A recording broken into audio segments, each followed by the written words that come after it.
guys, welcome to GRFT Talk. போன வீடியோவில் திருநெல்வேலியோட பெயர் காரணம் அதோட சிறப்புகள் பலவற்றை பற்றி நம்ம பார்த்தோம்.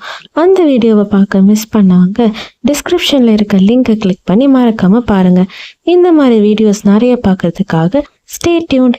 இந்த வீடியோவில் எதை பற்றி பார்க்க போகிறோன்னு பார்க்க நீங்கள் எல்லாரும் ரெடியா? வாங்க வீடியோக்குள்ளே போகலாம். திருநெல்வேலி இந்த பேரை கேட்ட உடனே நம்மள பலருக்கும் ஃபர்ஸ்ட் ஞாபகம் வர்ற விஷயம் ஹல்வா. திருநெல்வேலி இருட்டுக்கடை அல்வா.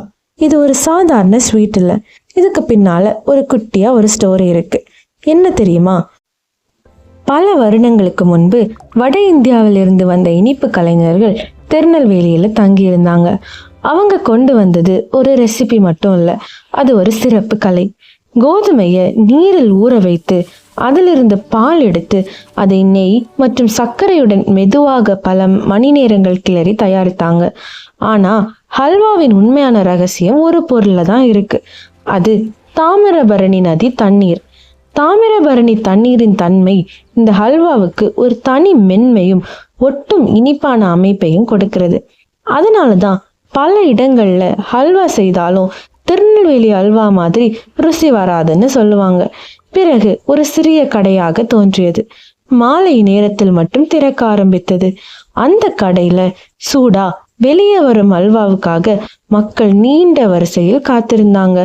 அந்த கடை தான் இன்று புகழ்பெற்ற இருட்டுக்கடை அல்வா. கடை சிறியது, ஒளி குறைவு, ஆனா ருசி உலகம் முழுக்க புகழ். இன்று திருநெல்வேலி அல்வா ஒரு ஸ்வீட் மட்டும் இல்லை, அது ஒரு நகரத்தின் அடையாளம், ஒரு பாரம்பரியம், ஒரு ருசி, ஒரு முறை சாப்பிட்டால் மறக்க முடியாத நினைவு. திருநெல்வேலியை சுற்றிலும் பல அபூர்வமான இடங்கள் இருக்கின்றன.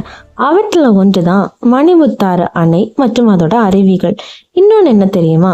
களக்காடு முண்டன்துறை புலிகள் காப்பகம்.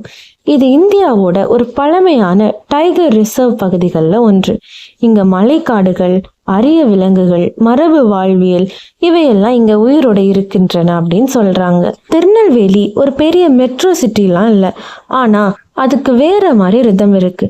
காலை நேரத்தில் நதிக்கரையில் நடைப்பயிற்சி, மாலை நேரத்தில் கோயில் மணி ஓசை, பழைய வீதிகளில் மெதுவாக நகரும் வாழ்க்கை.